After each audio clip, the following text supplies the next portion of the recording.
When Jesus came on the scene, this is what they thought. When the Messiah came, he would come in the form of King David.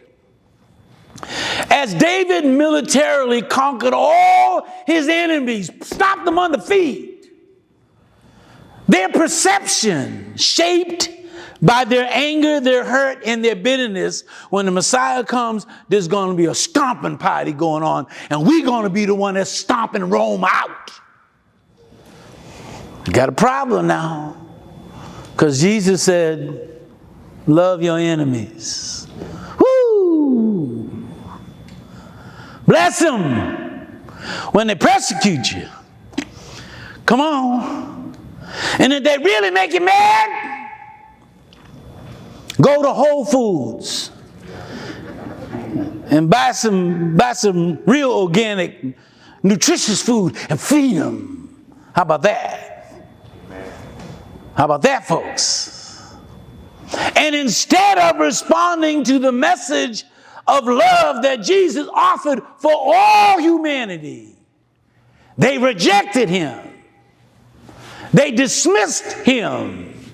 Even though all of the things that Isaiah and Jeremiah and the prophets said the Messiah would do when he came, he did those things, they saw those things, their heart was so full of bitterness that they dismissed the Messiah, the Son of God. And folks, I'm here to tell you today, we're doing the same thing. We're doing the same thing.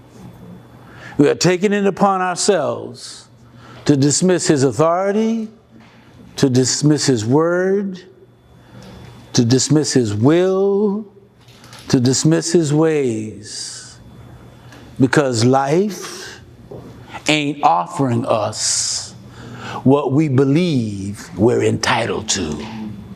Showing compassion and offering people the support, the care and the support that they need when they go through difficult times. I can imagine that woman at the well after her second, third kick to the curb by a man who was abusive, who did not respect her integrity as a woman, that by the time she got to the fifth one, or after the fifth one, she said, I don't need to get married no more. I'm just a piece of trash anyhow. Can you imagine anybody in her community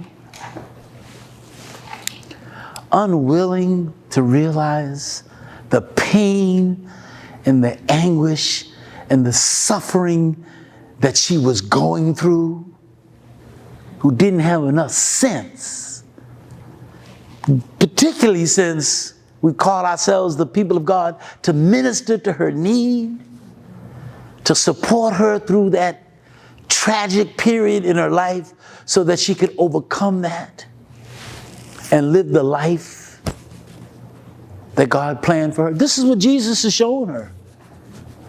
If you knew who I was, you would ask me for living water.